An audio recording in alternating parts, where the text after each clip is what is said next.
All right, DJ and PK, we are joined right now by Steve Cleveland, former BYU basketball coach. Steve, good morning. Good morning. All right, Steve, the question for you this morning. When the Utah Jazz win over the weekend, they go into Memphis and beat a mediocre Memphis team, and one of their young players has a career game, goes for 39 points. That was Keyonte George just shooting the ball lights out. Are you thrilled the young guy's making progress and the team is winning, or are you horrified that they might be giving away a draft pick to Oklahoma City? Jazz fans fall into two camps. I'm curious which one you fall into. You know what? I like the fact that anytime somebody can go for 39, and I think it's a positive thing. And I know it has to be difficult for fans and coaches and even their staff at times when you struggle over last few years. But I think you got to go with a young player that has establishing himself and helping his team get better. I don't know that I have an answer. I've watched this team play in person. I've watched them on television. They're young, and they just got to stay with it. And I think the fan base has been very loyal and very supportive. But I like the fact that a young player can drop 39 and get to a position where they can win some games and kind of change the mojo and hopefully get this thing going. Do you see that as an outlier? How much can that be replicated? What is Keyonte's ceiling in your mind? Well, I think he has a very high ceiling, but I think one thing we got to realize is that you have an entire team here, and Keyonte is not going to be able to carry this team by himself. He needs support. They do have young players that are making progress. I just think there's time, but the problem is you're waiting here, and I can imagine how challenging this could be with the Jazz and the ownership and the coaching staff. Patience is the word that comes to my mind. Is that you're thrilled to see Keyonte step up and make that kind of progress and have that kind of impact in the game, but I think the key thing for them is keep their head up, be positive, and keep working. And hopefully there'll be a breakthrough here this year where we can see some repetition where they go on the road and win a game or two, which has been difficult for them, and then beat somebody really good at home. So hopefully that's where we get to this year, and I'd love to see that happening. The road's a big hurdle, isn't it? They're 6-7 at home. They're 3-8 on the road. And I said this earlier this morning, for the people who want the Jazz to hold on to the draft pick, the Memphis win is one and they were missing Zach Edey, so they're down a key player. Memphis is mediocre, and the Jazz are bad, and the Jazz are on the road. If the Jazz win that's a real red flag for keeping the draft pick. But it's also, I guess, the green flag, or it can't be the checker flag because they're not at the finish line. But it's a real positive sign for the rebuild because those games are a lot harder to win. They are harder to win, and I think you're in between something here that decisions have to be made in terms of, are we just going to let this go and make sure we try to get that draft pick, or are we going to continue? I mean, it's not like the Jazz have been where they want to be in the last 2 or 3 or 4 years. And so I can see the idea of putting yourselves in positions where you can get a very high draft pick. I think it's time now and I think the fan base and the community deserve this, is like, let's just go, and those are challenging things that Austin's going to have to deal with and Danny are going to have to deal with. But time to try to win. I think we can continue to preach and talk about, this is where we want to be and this is where we need to get to. But I think if you need more efforts like Keyonte Jones and team efforts, and get to a position where, hey, we're competing to win games, not to look for lottery picks. I mean, that's, for me as a coach, I can't imagine how difficult that has been for the Jazz coaching staff. And listen, I know that Austin and Danny and, they're really smart guys and they've been through this, and they're in a situation right now where it's been kind of the same as it has been the last year or two.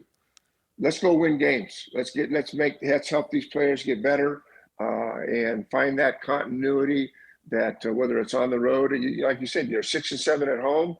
Let's work on the home where we have more control, and then from there, let's see where we are a month from now.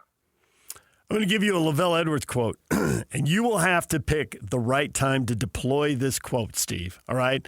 I have the quote. You have the timing. But you coached Austin, so you've known him for a long time, and you know him in a different way than most of us know him. So Brandon takes over as offensive coordinator about a decade after Lavelle's retired. And there's some major bumps in the road. And Brandon told us, he said Lavelle saw him, and Lavelle looked at him and goes, "You having fun yet?"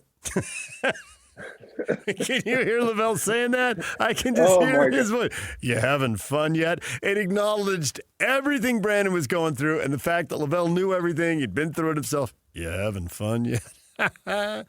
So let me know when you deploy that quote on Austin. The timing has to be right. Yeah, you know what? So I've had that experience. I mean, every job that I've had, from a high school job to a junior college job to, a Division I program at BYU and at Fresno State, they were all rebuilds.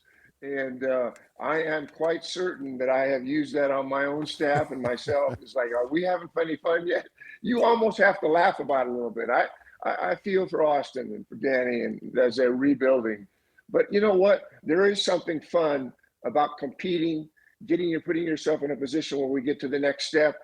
And I believe in these guys, and I want them to be successful. And Austin's had a lot of experience over the 20-plus years that he's been involved in the NBA. He knows what he's up against. These are smart guys. Man, I mean, one thing about Austin, he was probably one of the very smartest players that I ever coached. And he felt like he was an assistant coach at times. So they know what they're up against. I feel for the fan base. It's really struggled to want to kind of see a turnaround, and hopefully we will before the times. Or maybe we'll get to a point where we can go on the road and win some games, and that'll give us even more confidence as we play at home. But I think the key thing right now is winning at home is really important in a turnaround. And I think if they can get winning on the road and get it above 500, they'll deal with the losses on the road at time. Then it gives you something to believe in and to feel good about. And that's what I'm hoping for. And I'm sure that's what most of the Jazz fans are hoping for. I'm certain that Austin Ains and that in his entire group and coaching staff, they want the same things that we want. PK has been amazed that I am as into college basketball as I am and how much I enjoy it. And I got to say, this is a time of year when even I'm having a problem with college basketball. And I'm in college basketball's corner about as much as you can be. But it's like, what is the point of BYU 100, UC Riverside 53? Because I'm struggling. I mean, I went to UC Santa Barbara. You went to UC Irvine. I got a pretty good grasp on who UC Riverside is. I think I have a pretty good grasp on BYU. Other than money and an easy W, I don't know why these two would play. Well, these are guaranteed games, and I think that one of the things that happens is at this time of the year is you give guys opportunities. I mean, these are teams that they're going to beat by 20 or 30 or 40. But what it does, and one of the positive things, is you're allowed to get down your bench, allow guys to get minutes that haven't been getting significant minutes. And I know when we were playing and rebuilding, and then we'd have opportunities, if you're up 25 at half, that's giving somebody else an opportunity to get experience and to get some confidence and the matchups and all the things that come with that. So, yeah, it's a bye game. They are bye games. I think BYU, when you take a look at, their roster and you take a look at this season, they played Villanova, they played UConn. These are games of Wisconsin, Miami, Dayton, Clemson.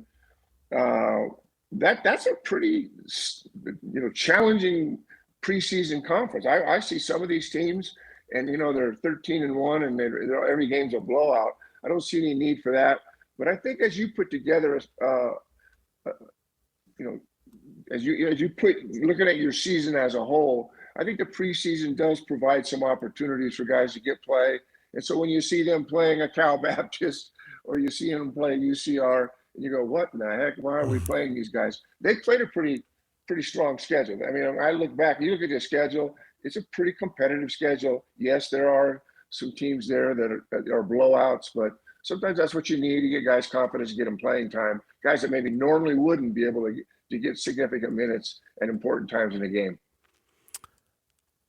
I do want to agree with you. Yes, they've absolutely played a half dozen games that I've wanted to see. I want to see the Clemson game. I want to see the UConn game.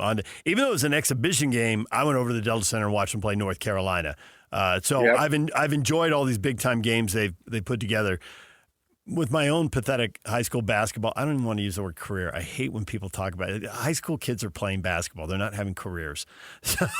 But the one thing you said is when you get an opportunity to play, like you better make a positive impression on a coach right now, because otherwise you're going to be buried in January and February. You're going to be under the bench, and you are not going to get in unless there's 1 minute left in a blowout or if 7 guys get suspended or 5 guys foul out. I mean, this is the last chance. I don't want to say last chance saloon. It's BYU, so that doesn't fit. But you get the point. This is the last stop for a lot of guys if they're going to get playing time this year.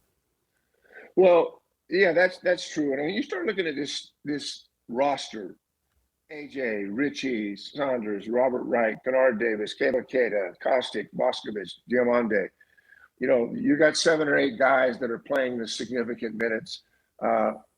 I'll be honest with you, I don't know the names of the players that are maybe 10, 11, 12, 13, 14. Well, I believe Airlink just failed us. He's not on a cell phone. All right, Yak, you can work on that. I see where he's going with that. Who is up next for BYU? And I guess, see, we want entertainment. And coaches want wins. And I think that's why schedules work out the way they work. Because BYU has lost 2 guys already. So if they can use these 3 games to say, hey, if 1 or 2 more guys go down, even if they have the flu and they're out for a week, who's next? I suppose that can be, hopefully they're answering that question in their mind. Because they've already lost 2 guys. You build the roster, you got an idea how it's going to work, but you're down 2 guys. If you end up down 3 or 4, who's next? I suppose that can be one of the silver linings. Had one more thing to hit with Steve if we get him back here, and we'll see if Yak can get him on the line or not. But as Steve mentioned, he had to do a lot of rebuilds. In high school and JC, when he took the BYU and Fresno State jobs, both the Cougars and Bulldogs were way down. And that's what Alex Jensen has taken over at Utah. And so what to say to the team after a blown 17-point lead? There's a bunch of mistakes where you can coach them hard. Absolutely. You blew a 17-point lead. You had too many points off turnovers given up. But for a group that's coming together, how much do you have to pump them up? Hey, you had a 17-point lead. Here's how you got it. This is what you have to do to keep it. You were good enough to get it. Why weren't you good enough to keep it? It's not just about eliminating the mistakes. It's about repeating the things you do well. And we had Bronco Mendenhall on. And Bronco was talking about that he didn't like the players to be to have any question about who their coach was when they showed up on Monday. And so that's why he had a routine set up for his film session. Steve, you back with us? Yeah, I'm back. Okay. I don't know what happened. Yeah. Okay. So I wanted to ask you about, I see where you were going with BYU, and I do think because they've lost a couple guys, if they can use these 3 games to identify, just in case another guy or 2 goes down, I'm with you. Who's the next man up in an 8 or 9 player rotation if, somebody messes up their ankle or a knee or has the flu and is out for a week? So I get where BYU can go with that. One more thing I want to hit with you is University of Utah, 17-point lead over Mississippi State. It gets away. Alex in his post game was really measured, talked about the 22 points off turnovers. And I'm sure the 51% field goal percentage and 50 points in the second half all bothered him. When you're rebuilding a program, how much does Alex criticize the mistakes to the guys and how much does he pump up the positives? Because not only did they do things wrong, but they stopped doing things right. And those can be 2 different things. How do you address your team? You had to rebuild BYU and Fresno State and probably went through something similar. Very similar. Very similar. And I think the thing you have to be is honest with your players and your staff, but especially with your players. Here's a new coach, and Alex has a pedigree that's amazing, and he was a great player, and he's coached in the league. And, I mean, I'm never second-guessing Alex Jensen in anything he does, but I think that one of the things is he's not gone through this, and you have to kind of go through it. You have to kind of have your team and you have your players, and you're trying to motivate them, and your sit-downs and one-on-one sessions, and then you have collective group when you have your team together. You talk about these things. You talk about mistakes. I don't think this is a time to be real negative. This is a young team. It's a new team. It's a new staff. But they have to be realistic, but at the same time, that your players need to understand that we need to be better. And maybe it's at the defensive side of things. Maybe it's at the offensive side of things. Maybe there are issues within the team. I can't imagine there's issues with the team in terms of culture. I know Alex too well. I can't even see that being an issue at all. But with some teams that I've watched who've trying to rebuild, it's real frustrating for coaches and players. And you have to be really careful about being negative and being more positive in terms of, hey, it's one step at a time. And I can remember my first year at BYU, and we're going to New Mexico, and we've got to play them at New Mexico, and then play Coach Haskins at Texas El Paso. And I had really one of the sweetest experiences. We go on that road trip and sweep it, which is incredible. A ranked team, and then you're playing a Hall of Fame coach in Don Haskins. But I remember Coach Haskins teaching me something. He brought me in. He told me what a great win it was in New Mexico, and I don't think for a minute he was thinking that he was going to get beat at home. But Coach Haskins brought me into his office, and he said, "Let me share with you a couple of things." One, he says, "You got to get control of your schedule." He said, "You got a young team. You got to put yourself in a position where you have winnable games. Not to say your conference games are going to be difficult enough." And so I did learn from that one thing, was that let's not kill ourselves in the preseason. And I think you've mentioned that. We both talked about it. The second thing is that he told me that you have to get control of your schedule, but he said, you need to be positive with these guys. And here's a guy that's, a Hall of Fame coach, and he doesn't have to take the time. He brings me into his office and spends a half hour with me and talks about how fragile teams can be when they're losing, when they're young. And he says, you just have to really, really, really make sure that they know and understand that you believe in them, that it takes time to get through this process, and love these kids. And I'll never forget that. I mean, here I'm sitting in an office with him. What valuable for a new coach to understand. Forget about the frustrations. Quit worrying about what you think people think about you as a coach, and just connect with your guys. And when you do that, you'll get better day by day, and you'll get this thing turned around. And that's kind of what happened. And so I love Coach Haskins and all the things that he did in his career, but I felt like that was a really special opportunity for me to learn and listen from him. There you go. Steve, we'll leave it right there for now. We appreciate it. Thanks for joining us, and we will talk to you again next week. Thanks, guys. Have a great week. All right, there is Steve Cleveland, former BYU basketball coach. And if you're young and you don't know who Don Haskins is, Don Haskins is an actor. Check out the movie Glory Road. It's not the best basketball movie ever made, but it's a heck of a story. And it's hard to believe how different things were 60 years ago. But check out that movie, Glory Road. DJ and PK, it's 97.5. The KSL Sports Zone will come back. More football. Riley Jensen's talking football at the top of the hour. Stay with us.